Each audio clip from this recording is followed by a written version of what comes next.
हिंदू धर्म में एकादशी का विशेष महत्व माना गया है।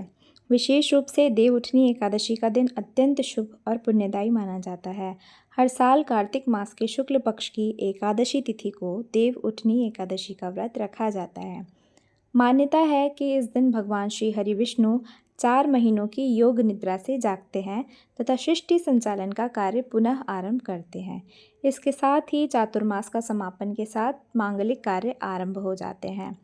देवउठनी एकादशी के दिन भगवान विष्णु को जगाने के साथ व्रत रखने का विधान है। इस साल देवउठनी एकादशी पर काफ़ी शुभ योगों का निर्माण हो रहा है। इस दिन विधिवत पूजा करने के साथ साथ अंत में कथा को अवश्य पढ़ें। ऐसा करने से आपकी पूजा पूर्ण होगी और भगवान विष्णु की कृपा से सुख समृद्धि धन संपदा की प्राप्ति होगी। आइए जानते हैं देवउठनी एकादशी की संपूर्ण व्रत कथा। एक समय की बात है, एक राज्य था जहाँ धर्म, आस्था और संस्कारों का पालन बड़े नियमों से किया जाता था। राज्य के लोग अत्यंत धार्मिक एवं श्रद्धावान थे। वे महीने में 2 बार आने वाली एकादशी का व्रत सच्चे मन से करते थे। उस दिन पूरे राज्य में कोई भी अन्न का दाना तक नहीं खाता था, चाहे वह मनुष्य हो या पशु पक्षी। सभी उपवास एवं संयम का पालन करते थे। इसी राज्य में एक बार दूसरे नगर से एक व्यक्ति नौकरी की तलाश में आया। वह राजा के दरबार में पहुंचा और विनम्रता से बोला, महाराज, कृपया मुझे इस राज्य में नौकरी दी जाए। राजा ने उसके भाव और ज़रूरत को समझते हुए कहा, नौकरी तो मिल जाएगी, किंतु हमारे राज्य में रहने के लिए एक नियम है। हर माह 2 एकादशी व्रत होते हैं।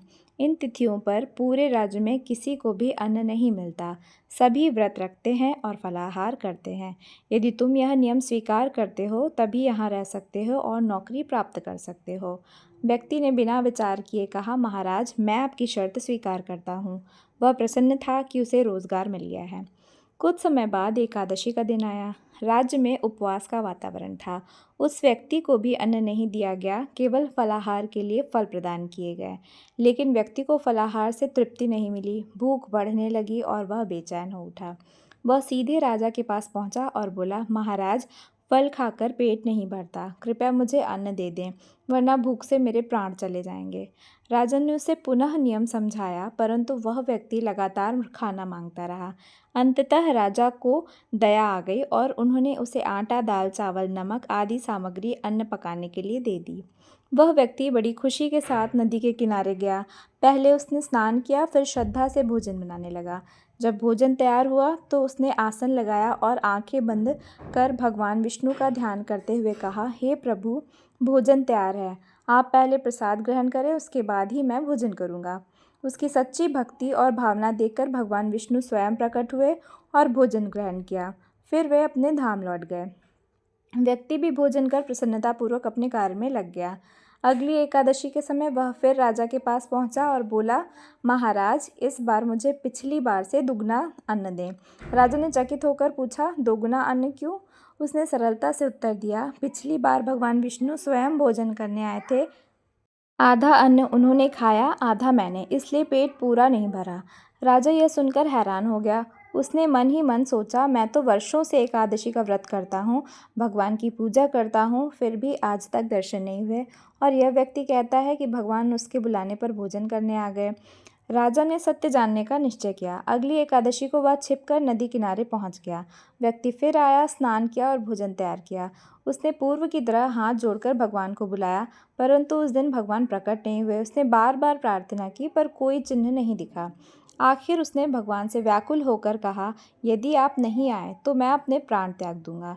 और वह नदी में कूदने को ही था, उसी क्षण भगवान विष्णु साक्षात प्रकट हुए और उसे रोक लिया। भगवान ने कहा, वत्स, तुम्हारी सच्ची भक्ति ने मुझे बांध लिया है। फिर उन्होंने उसके साथ भोजन किया और भोजन के बाद उसे अपने विमान पर बैठाकर वैकुंठ धाम ले गए।